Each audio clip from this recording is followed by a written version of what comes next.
कभी सोचा है कि कोई ऐसा कानून हो जिसे संसद ने नहीं बल्कि अदालत ने बनाया हो? आज हम भारत के वर्कप्लेस सेफ्टी से जुड़े नियमों की एक ऐसी ही दिलचस्प कहानी में उतरेंगे, जहां न्यायपालिका को खुद आगे आकर एक बहुत बड़ी कमी को पूरा करना पड़ा। जरा सोचिए, अगर किसी के अधिकारों का हनन हो रहा हो लेकिन उसे बचाने के लिए कोई तय कानूनी मौजूद न हो, तो फिर क्या किया जाएगा?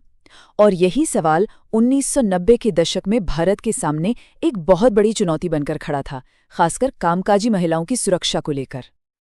और इस सवाल का जवाब 1997 में सुप्रीम कोर्ट ने एक ऐसा कदम उठाकर दिया जिसकी शायद किसी को उम्मीद नहीं थी। कोर्ट ने देखा कि एक लेजिस्लेटिव वैक्यूम यानी कानूनी खालीपन है, और उसे भरने के लिए कोर्ट ने खुद ऐसे दिशा निर्देश जारी किए जो किसी कानून की तरह ही ताकतवर थे। तो चलिए इस पूरे सफर को करीब से देखते हैं।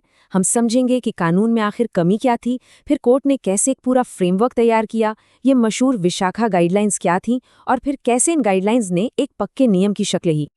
चलिए कहानी की शुरुआत करते हैं उस दौर से जब भारत के कानून में एक बहुत बड़ी चूक थी और सुप्रीम कोर्ट को इसमें दखल देने की जरूरत महसूस हुई। सोचिए, उस वक्त कामकाजी महिलाओं को वर्कप्लेस पर यौन उत्पीड़न का सामना करना पड़ता था, लेकिन उनके पास मदद मांगने के लिए कोई खास कानूनी रास्ता ही नहीं था। ये सिर्फ एक असुरक्षित माहौल की बात नहीं थी, ये तो सीधे सीधे संविधान में दिए गए उनके मौलिक अधिकारों का उल्लंघन था। और ये कोई छोटी मोटी बात नहीं थी, ये हमारे संविधान की नींव पर चोट थी। कानून के सामने बराबरी का अधिकार, कोई भी पेशा चुनने की आज़ादी और सम्मान के साथ जीने का अधिकार, ये सारे के सारे मौलिक अधिकार एक असुरक्षित कामकाजी माहौल में बेमानी साबित हो रहे थे। और यहीं पर जब विधायिका यानी लेजिस्लेचर की तरफ से कोई पहल नहीं हुई, तब न्यायपालिका ने एक बहुत ही ऐतिहासिक और क्रिएटिव कदम उठाया। तो सवाल है कि कोर्ट ने ये किया कैसे?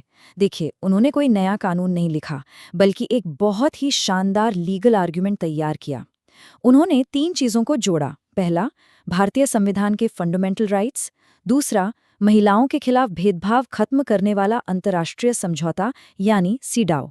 और तीसरा, आर्टिकल 32 के तहत मिली अपनी शक्ति, जिससे वो इन अधिकारों को लागू करवा सकते थे। विशाखा मामले में कोर्ट ने जो कहा वो इस सोच को बिल्कुल साफ कर देता है। उन्होंने कहा कि जब देश में कोई कानून ना हो तो फंडामेंटल राइट्स को समझने और उनका दायरा बढ़ाने के लिए अंतर्राष्ट्रीय समझौतों का सहारा लेना बिल्कुल सही है। ये अपने आप में एक जबरदस्त कानूनी तर्क था। और इसी मजबूत कानूनी आधार पर जन्म हुआ विशाखा गाइडलाइंस का। कोर्ट ने यह भी साफ कर दिया कि ये सिर्फ सुझाव नहीं है, बल्कि जब तक संसद कानून नहीं बना लेती तब तक ये एक कानून की तरह ही सब पर लागू होंगे। इन गाइडलाइंस में सबसे पहली और सबसे जरूरी चीज थी यौन उत्पीड़न यानी सेक्सुअल हरासमेंट को परिभाषित करना। कोर्ट ने कहा, ये कोई भी ऐसा अवांछित यौन व्यवहार है जो चाहे सीधे तौर पर किया जाए या इशारों में। इसे और साफ करते हुए बताया गया कि इसमें क्या क्या शामिल है, जैसे गलत इरादे से छूना या उसकी कोशिश करना, सेक्सुअल फेवर मांगना, सेक्सिस्ट या भद्दी टिप्पणियां करना, पोर्नोग्राफी दिखाना, या फिर यौन प्रकृति का कोई भी ऐसा बर्ताव जो सामने वाले को पसंद ना हो। लेकिन सिर्फ परिभाषा तय कर देना ही काफी नहीं था, इसलिए एक ठोस सिस्टम बनाया गया। हर एम्प्लॉयर के लिए, चाहे वो सरकारी हो या प्राइवेट, एक फॉर्मल कंप्लेंट्स कमेटी बनाना जरूरी कर दिया गया, ताकि शिकायतों की सही और निष्पक्ष जांच हो सके। अच्छा, गाइडलाइंस तो बन गईं, पर अब इन्हें असल दुनिया के मामलों में परखने की बारी थी। और ए.के. चोपड़ा का केस इस नए कानूनी ढांचे के लिए पहली बड़ी परीक्षा बनकर सामने आया। इस केस में हाई कोर्ट और सुप्रीम कोर्ट की सोच में जमीन आसमान का फर्क दिखा। हाई कोर्ट का मानना था कि जब तक फिजिकल कांटेक्ट न हुआ हो, सिर्फ छेड़छाड़ की कोशिश के लिए किसी को नौकरी से नहीं निकाला जा सकता। लेकिन सुप्रीम कोर्ट ने इस दलील को सिरे से खारिज कर दिया। उन्होंने साफ कहा कि फिजिकल कांटेक्ट जरूरी नहीं है, किसी को परेशान करने की कोशिश ही अपने आप में एक खराब माहौल बनाने के लिए काफी है, और यही यौन उत्पीड़न है। सुप्रीम कोर्ट ने तो हाई कोर्ट के इस नजरिए पर बहुत तीखी टिप्पणी भी की। उन्होंने कहा कि यह नजरिया यथार्थ से मुंह मोड़ने जैसा है और इस पर भरोसा नहीं किया जा सकता। इस एक फैसले ने यौन उत्पीड़न की परिभाषा को और भी ज्यादा मजबूत और साफ कर दिया। तो अब कोर्ट का आदेश भी आ चुका था और उसकी व्याख्या भी हो गई थी, लेकिन अब इसे एक औपचारिक सरकारी नियम का हिस्सा बनाने की जरूरत थी। इस सफ़र के कुछ अहम पड़ाव थे। 1997 में विशाखा गाइडलाइंस आईं, फिर 1999 में ए.के. चोपड़ा केस ने इसे और स्पष्ट किया, और आखिरकार 2004 में मेधा कुतवाल लेले मामले में कोर्ट के सीधे निर्देश के बाद सरकार ने इन गाइडलाइंस को सरकारी कर्मचारियों के सर्विस रूल्स का हिस्सा बना ही लिया। कानून और नियम तो बन गए, पर असली चुनौती अभी भी बाकी थी, और वो थी इस कानूनी भाषा को आम कर्मचारियों और एम्प्लॉयर्स के लिए आसान बनाना, ताकि वो इसे असल में लागू कर सकें।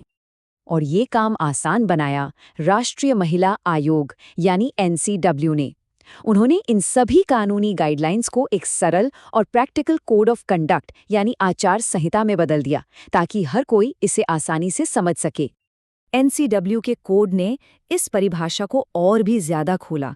इसमें साफ साफ लिखा गया कि छेड़खानी, भद्दे मजाक, ताने मारना, जेंडर के आधार पर किसी का अपमान करना और यहाँ तक कि फोन पर अवांछित इशारे करना भी हैरेसमेंट माना जाएगा। इससे ये बिल्कुल साफ हो गया कि वर्क प्लेस पर किस तरह का बर्ताव बिल्कुल बर्दाश्त नहीं किया जाएगा। तो ये पूरी कहानी हमें क्या सिखाती है? ये दिखाती है कि जुडिशियल रिव्यू की ताकत क्या होती है। जब कानून बनाने वाले अपनी जिम्मेदारी पूरी न कर पाएं, तो न्यायपालिका भी मौलिक अधिकारों की रक्षा के लिए आगे आ सकती है। ये जुडिशियल एक्टिविज्म का एक बहुत बड़ा उदाहरण है। लेकिन ये अपने पीछे एक बड़ा सवाल भी छोड़ जाती है। अगर अदालतें कानून बनाने लगें तो सरकार के 3 अंगों के बीच शक्तियों के संतुलन यानी सेपरेशन ऑफ पावर्स का क्या होगा? और क्या भविष्य में हमें ऐसे और भी अदालती कानून देखने को मिल सकते हैं? ये सोचने वाली बात है।